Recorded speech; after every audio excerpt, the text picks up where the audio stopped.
Mother's day.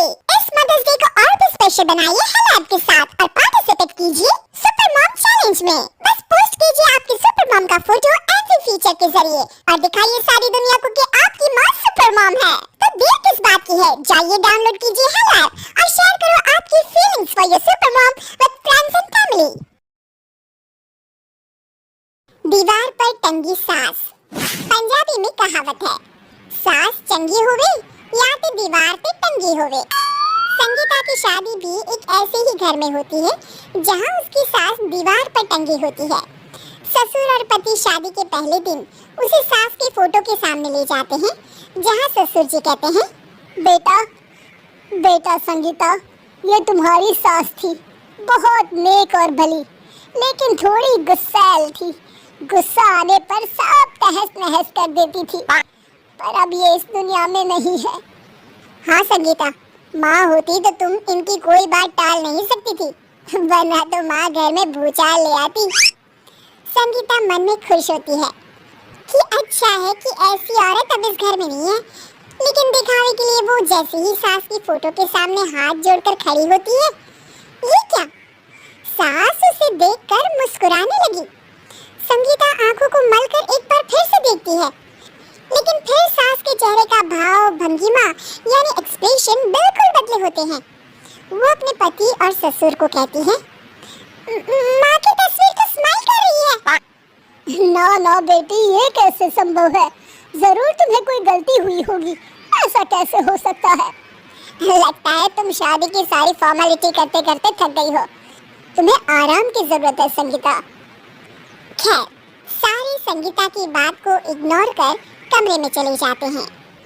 वैसे सास की फोटो पर एक्सप्रेशन एक के बाद एक बदलते ही रहते हैं। सुबह होती है, पति और ससुर को काम पर भेजकर संगीता कमरे की सफाई करने में लग जाती है कि तभी उसे आवाज आती है, टेबल ठीक से साफ करो। ऐसे भी कोई टेबल साफ करता है? इससे अच्छा तो ये गंदा ही था। किसी औरत की आवाज सुन संगीता दंग रह जाती है और सोचने लगती है कि आवाज कहाँ से आई। आवाज को नजरअंदाज कर वो फिर से अपना काम करना शुरू करती है, लेकिन इस बार तो आवाज बिल्कुल उसके कान के पास से आती है। मेरा घर है ये, जब तक मैं थी चमका कर रखती थी, हर एक चीज शीशे की तरह थी। तुम्हें तो ना सफाई आती है ना कुछ पता है। क्यों तुम्हें मेरे घर की जिम्मेदारी दे दी गई है? पता नहीं तुमने मेरे बेटे को क्या दिखाई दिया। मैं होती तो एक से बढ़कर एक लड़कियों की लाइन लगा देती। अब संगीता को समझने में देर नहीं लगी कि ये आवाज किसी और की नहीं बल्कि उसकी सास की है जो दीवार पर टंगी है। वो उसके पास जाती है और कहती है, नमस्ते सासू माँ, मुझे तो कल ही लग रहा था कि दीवार में कुछ काला है। वो दीवार नहीं दाल होती है पगली।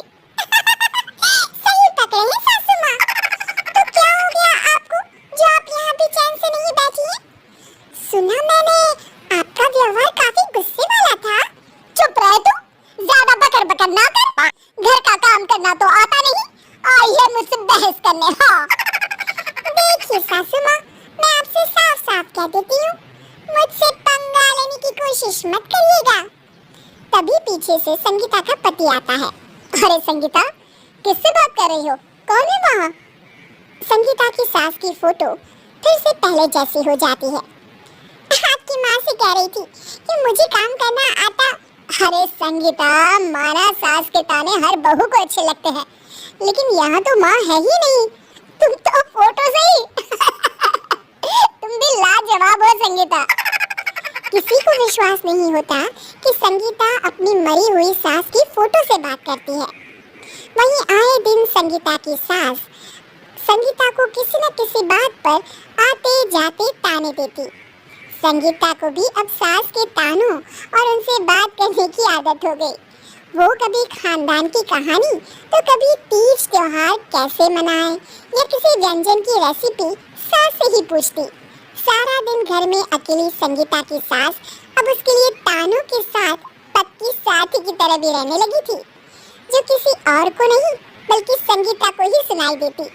तो देखा आपने, सास बहू का रिश्ता हर रिश्ते से ऊपर होता है, फिर चाहे वो खट्टा हो